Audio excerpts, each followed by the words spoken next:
Cube Radio.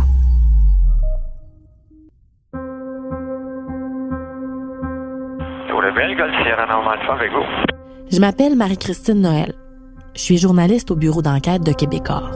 Ça fait 4 ans que je commente l'affaire du pilote Normand Dubé, condamné pour le sabotage des lignes d'Hydro-Québec avec son avion.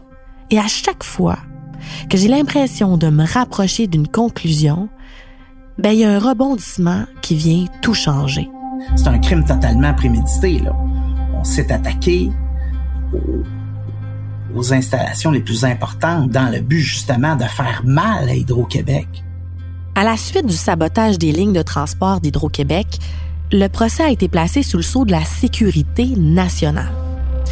Le crime est considéré comme tellement dangereux que certains détails vont rester secrets à tout jamais. C'est gros, là. Est-ce qu'il y a des choses que vous auriez fait différemment dans toute cette histoire-là depuis les dernières années? Comment voulez-vous faire différemment? Moi, j'allais faire un tour d'avion. Qu'est-ce que vous voulez faire de différent?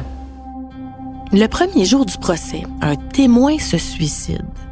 Et puis là, Normand Dubé accuse cet homme-là, qui vient de mourir, d'être l'auteur des méfaits.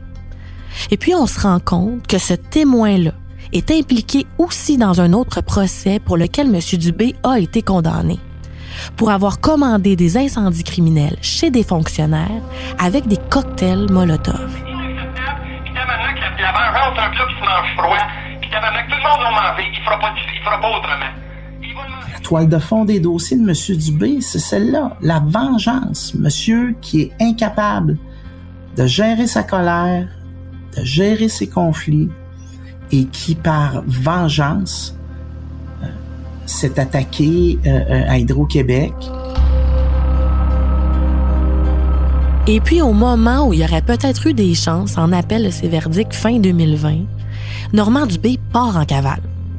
Et il devient l'un des 10 criminels les plus recherchés du Québec.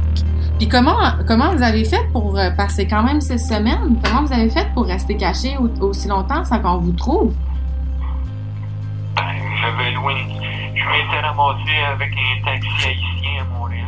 Aussi incroyable que ça puisse paraître, c'est l'histoire que je vous raconte dans la nouvelle série Balado de Cube Radio et du bureau d'enquête. Par pure vengeance. Est-ce qu'après 2 procès, 4 ans d'enquête, est-ce qu'il y a des éléments que je pourrais rapporter cette fois-ci qui nous permettraient de mieux comprendre ce qui se serait passé et de savoir s'il a commis les méfaits par pure vengeance? La série est disponible sur Cube, dans la section Cube Radio et sur les autres plateformes de balado.